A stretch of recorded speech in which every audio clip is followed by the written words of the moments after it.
My parents married me to a billionaire dog in exchange for millions.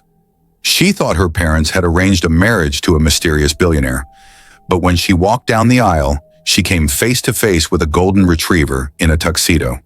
What started as a bizarre deal for millions turned into a chilling fight for freedom, where nothing, not even the dog, was what it seemed. You won't believe how far this young woman had to go to take her life back. Please support our effort by liking this video and subscribe to our channel.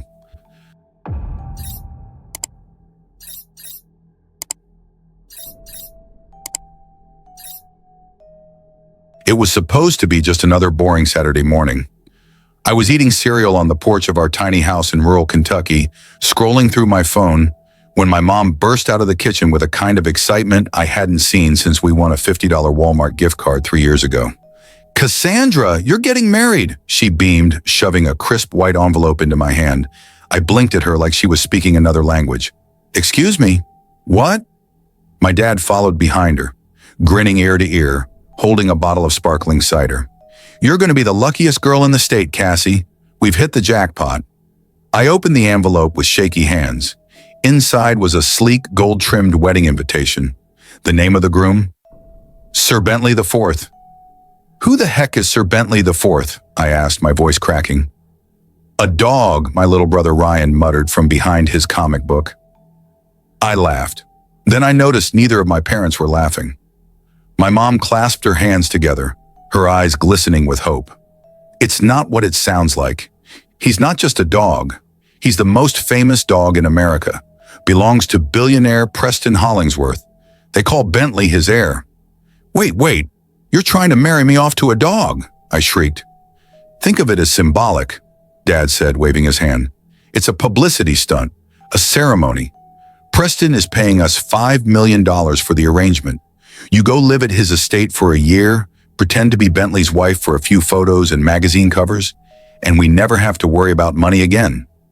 I was stunned, speechless. "Cassie, you always say you want to help us.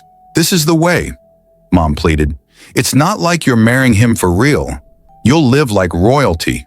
You'll have your own room, your own staff, your own car. Just play along." I stood there frozen. I had dreams of going to college in Chicago, starting a career in architecture, maybe living in a decent apartment with my own plants and bookshelves. And now, they wanted me to be the wife of a pampered golden retriever? "I'm not doing it," I said, setting the invitation down. "You don't have a choice," Dad said quietly. "We already signed the contract." My heart stopped. That night I sat in my room, staring at the ceiling. Was this really happening? I was 17, barely out of high school, and my parents had literally sold me to a billionaire in exchange for money and fame. I didn't sleep at all. The next morning, a limousine pulled up outside. The chauffeur stepped out in a tuxedo, holding open the door. "Miss Cassandra Price?" he asked. "Yeah?" "Mr. Hollingsworth is expecting you." And just like that, my nightmare began. The ride to the estate was long and surreal. We drove past rolling hills, marble fountains, and more gated mansions than I could count. The deeper we went into the private countryside of upstate New York, the more it felt like I was being taken to another planet, one where sense didn't exist and dogs apparently had wedding ceremonies. The limo finally stopped in front of a grand estate. No, scratch that. A castle. It had tall white columns, massive windows, and a garden so perfectly trimmed, it looked like it had been photoshopped into real life. And at the top of the marble steps, surrounded by a team of staff and paparazzi, was the groom, Sir Bentley IV. A golden retriever wearing a tuxedo, complete with a bow tie and custom-polished leather shoes on his front paws. He barked once and sat regally on a velvet cushion. The cameras clicked like crazy. "Miss Cassandra, this way," a woman in a navy blue suit said, guiding me by the elbow. She looked like the kind of person who managed celebrities or presidents. "I'm Joanna, Mr. Hollingsworth's assistant. He's waiting to welcome you personally." "I'm sorry," I whispered as we walked through the mansion's gold-accented doors. "Do you all hear yourselves? I'm marrying a dog." Joanna smiled tightly. "Not marrying, dear. It's a brand alignment, a PR campaign. Bentley is Mr. Hollingsworth's legacy brand mascot. You're his public bride, not a literal one. Think of it like being Miss America, except for pets. That didn't help. The inside of the house was even more overwhelming than the outside. Chandeliers sparkled overhead. Every surface gleamed like it had been polished 5 minutes ago.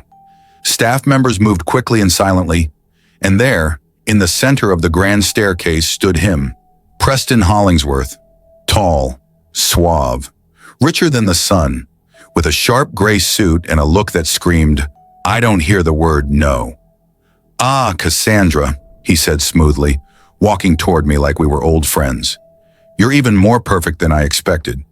I didn't know whether to thank him or punch him in the face.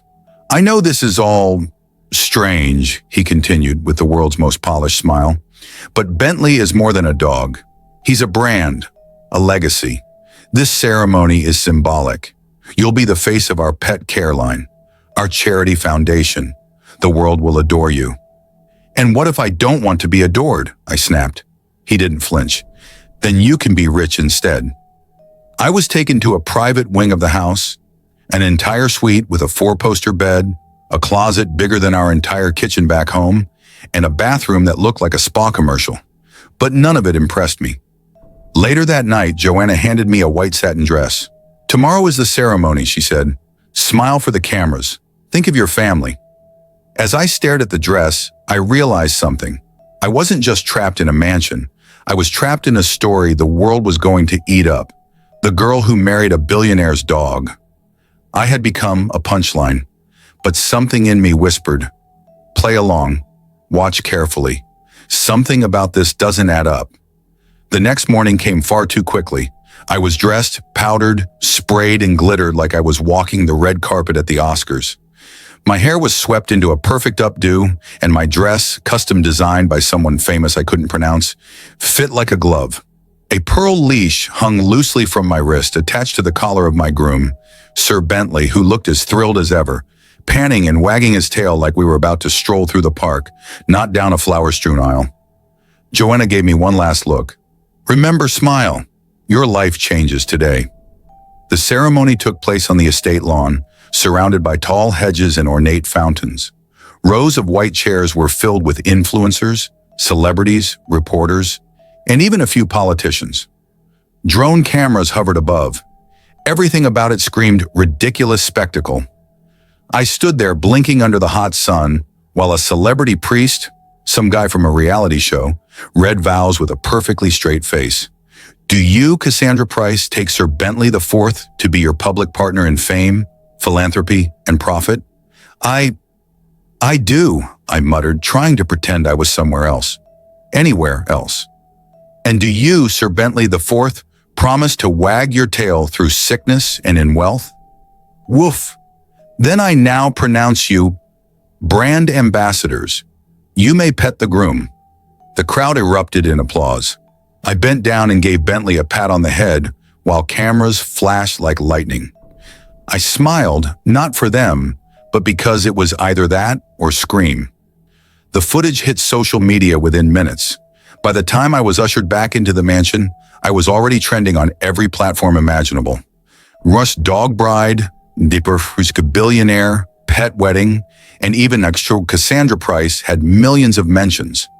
People either loved it or hated it. Some called it the boldest publicity stunt of the year. Others accused my family of selling me off. My inbox exploded with interview requests, brand deals, and hate mail. I wasn't just a girl anymore. I was a meme. Preston hosted a reception inside, with champagne flowing and violinists playing pop covers. He clinked a glass and gave a short speech. "To Cassandra, for embracing the absurd and turning it into art. The world doesn't understand genius until it's trending." Laughter and applause followed. I just stood there, frozen in my ridiculous dress.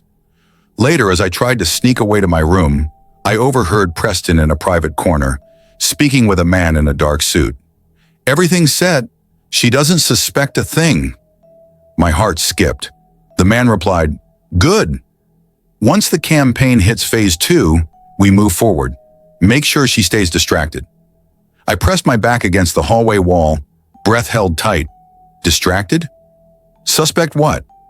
That night I couldn't sleep. The wedding may have been fake, but something real, and dangerous was happening underneath the glitz. I'd gone along with this mess to protect my family, but now I realized this wasn't just about a dog. It was about secrets, and I was right in the middle of them. The next morning I was woken not by sunlight, but by a knock at my suite door. It was soft, hesitant. When I opened it, a girl around my age stood there in a housekeeper's uniform. She looked nervous, her eyes darting down the hallway before meeting mine. "I'm Ellie," she whispered. "I clean the West Wing. I heard what you overheard last night." My stomach tightened. "What do you mean?" Ellie glanced behind her, then stepped inside quickly. "You need to be careful. You're not just here for publicity. You're part of something Preston doesn't want anyone to figure out." I closed the door slowly. "Start talking." She lowered her voice. "Preston's not just using you to promote a dog food brand or sell collars. He's building a power image, one that makes Bentley more than a pet. It's weird, but people worship that dog. Investors, celebrities, even politicians, they act like he's a god in a tux." "That's ridiculous," I said, though deep down, I had already noticed the bizarre way people bowed slightly when they spoke to Bentley. Even the chefs prepared his meals with more care than mine. Ellie pulled something from her apron pocket, a glossy brochure labeled Project Heirloom. "It's part of a secret campaign. Preston is launching a luxury AI line. Not tech for humans, tech for pets. High-end pet interfaces, surveillance collars, even robotic clones. He's turning Bentley into a brand that watches the people who own him." I flipped through the pages, stunned. "You're saying Bentley's a cover for a surveillance system?" "Exactly. The wife, you, adds the perfect human narrative. It's emotional, strange, irresistible. And while the world laughs or gasps at the wedding, Preston's team is tracking millions of devices through the Bentley brand." I dropped the brochure on my bed like it had burned me. "Why would he tell me none of this?" Ellie looked at me serious. "Because you're the distraction, the viral face. He thinks you're just a small-town girl who'll enjoy the fame and stay out of the way." I sat down, my brain spinning. My parents sold me into a tech scam run by a billionaire using his dog as the CEO? More or less. Before I could respond, there was another knock, this time louder. Ellie panicked and dashed into the closet. Joanna entered, her smile tight. "Cassandra, Preston would like to take you and Bentley for a press walk through the gardens. Big media outlets are waiting. Let's keep the magic going, shall we?" I forced a smile. "Sure, I'm ready." As we strolled through the estate's rose gardens, photographers snapping away, I held Bentley's leash and played my part. But my mind was a storm. Something dark was hiding behind that golden fur and sparkling collar. And I wasn't going to be a pawn anymore. If Preston thought I was just a pretty face next to his dog, he was about to find out just how wrong he was. That evening, once the cameras were gone, and Bentley was tucked into his lavish gold-trimmed dog bed, yes, seriously, I slipped away from the suite. Ellie met me near the wine cellar where the security cameras didn't reach. She handed me a thumb drive. I swiped this from Joanna's laptop. I had to pretend I was cleaning her office. It has files labeled Phase 2, Asset Control, and something called Codename Tail. "You're incredibly brave," I whispered. "Why are you helping me?" Her jaw clenched. "Because my sister used to work here. She found out too much. Preston sent her away, said she broke a contract. No one's heard from her since." Chills ran down my spine. I didn't ask more. I was afraid of the answer. We used one of the mansion's hidden office computers, something tucked behind a bookshelf in the West Wing, clearly meant for staff. When I opened the drive, a sleek black screen flashed with encrypted files. Ellie had already cracked them with a bootleg decoding app. The first file was a promotional video in development. In it, Bentley's face appeared on digital billboards, greeting families with robotic barks while drones shaped like tiny dogs hovered above playgrounds. Then came something more disturbing, a list of major cities, New York, Chicago, San Francisco, with GPS coordinates and metadata logs. Each location was linked to Bentley brand smart collars. These weren't just dog accessories. They were surveillance tools. Audio, motion, even biometric scanning. "I knew this was creepy," I muttered. "He's building a smiling spy network." hidden under floppy ears. The next folder had profiles. One of them was mine, a psychological analysis based on social media posts, school records, even private messages. It had notes like emotionally motivated by family debt and likely compliant if parents are threatened. They had chosen me for a reason. Then came a file called Bentley Protocol X. We opened it and found a contract, one I'd apparently signed during the wedding. Hidden in the fine print was a clause. I was now legally classified as a brand custodian, meaning I had no rights to leave, speak publicly, or even divorce Bentley for a minimum of 5 years. I'd been trapped, legally, emotionally, and digitally. We need to get this to someone outside, Ellie said. The media, or a lawyer. I nodded. But we can't just run. He's watching everything. That's when we heard the bark. Loud, sharp, Bentley. But not from his bed, from the hallway. We peeked out. There he was, standing silently, still in his tuxedo, with a small blinking device strapped to his collar. His eyes glowed faint red under the hallway light. He wasn't wagging his tail. That's not normal, Ellie whispered. Footsteps followed. Joanna, and 2 men in suits. Room sweep, she said coldly. Mr. Hollingsworth believes there's been unauthorized access to sensitive materials. We ducked behind the storage shelves, holding our breath. I clutched the drive in my pocket. We weren't just exposing a secret brand anymore. We were in a battle with something much bigger and far more dangerous than a wedding stunt gone viral. We barely made it out of the West Wing without being seen. Ellie led me through a side passage used by caterers, one of many hidden in the massive estate. It spilled us out behind the garage where the real Bentley, fur-fluffed, eyes wide, was being loaded into a sleek black SUV with tinted windows. Why would they move him now? I whispered. Ellie watched silently. They're advancing to phase 2. Whatever that is, it's starting. Back inside, Preston threw a party in the ballroom that night. Not a small gathering, a full-blown gala with international guests, celebrity chefs, and even a pop singer flown in just for the evening. He called it Bentley's Coronation. The theme, Dogs Rule the World. I stood at the top of the staircase in another designer dress, wearing heels so high they felt like weapons. Preston stood below, grinning like a man who already owned tomorrow. Tonight, he announced, we launch not just a brand, but a belief, a movement. Bentley isn't just a symbol of loyalty and elegance. He is the world's first cross-species icon. The boundary between man and companion has officially dissolved. Thunderous applause. Ellie, now dressed as a server, brushed past me and whispered, they moved the servers and control hub to the underground bunker, under the reflecting pool. The reflecting pool? I asked, stunned. Behind the koi pond. Security's tight, but it's the only place where the mainframe lives. If we can access it, we shut down everything. How do you know all this? My sister designed it, before she disappeared. Down in the ballroom, Bentley made his entrance, escorted by a team of handlers in tuxedos. His collar sparkled with embedded diamonds and blinking LEDs. People bowed, cheered, cried. Preston placed a small golden crown on the dog's head and raised a toast. To the future, I smiled and raised my glass too. But inside I was boiling. That dog wasn't the problem. It was Preston, the mastermind, the puppeteer using fur and charm to build a tech empire hidden beneath cuteness. Later that night, while the party raged and drones danced above the lawn in the shape of Bentley's face, Ellie and I made our move. We snuck past the koi pond. A small hatch lay hidden under a flower arrangement. She pried it open with a stolen dessert knife.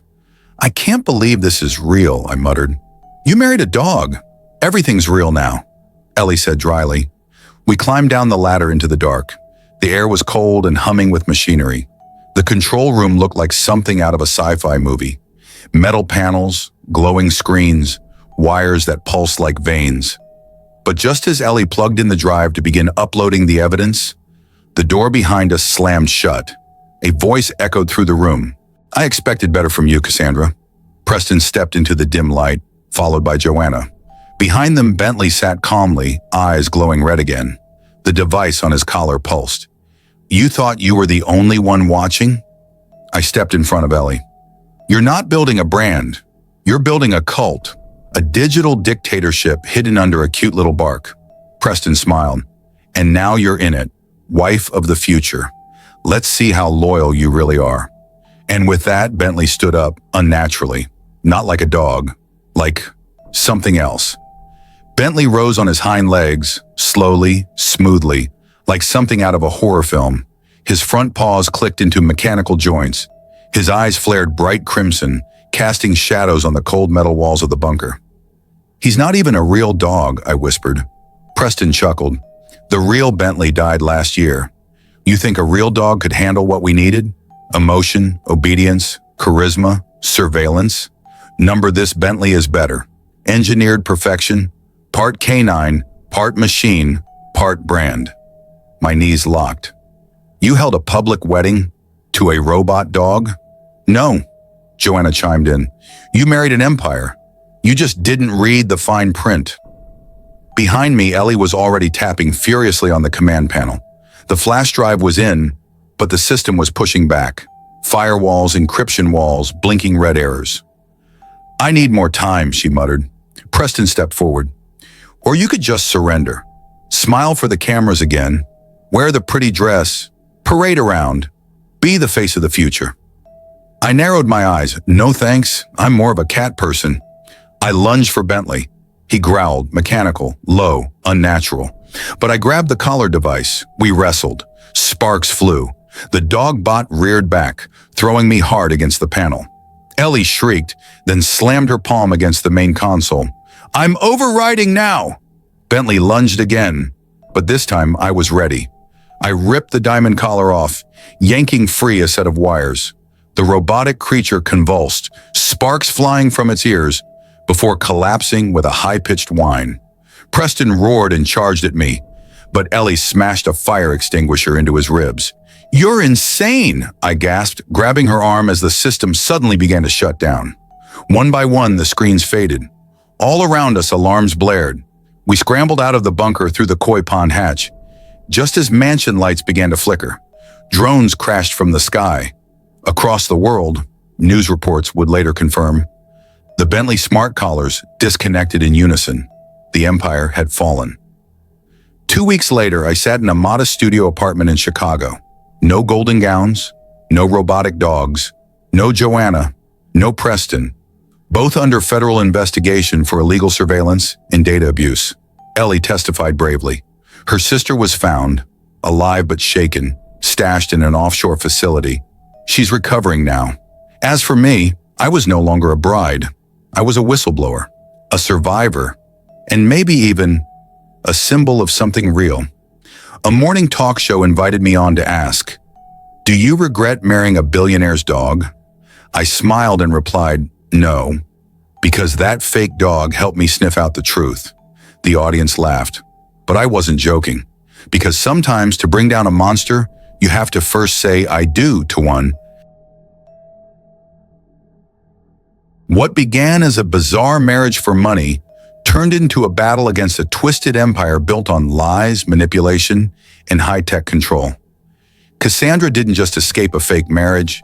She exposed a global conspiracy, proved her courage, and reclaimed her voice. Sometimes life throws you into the strangest situations to uncover your greatest strength. If you found this story jaw-dropping, don't forget to like this video, share it with someone who needs a wild tale with a twist, and hit that subscribe button for more unbelievable true life stories every week.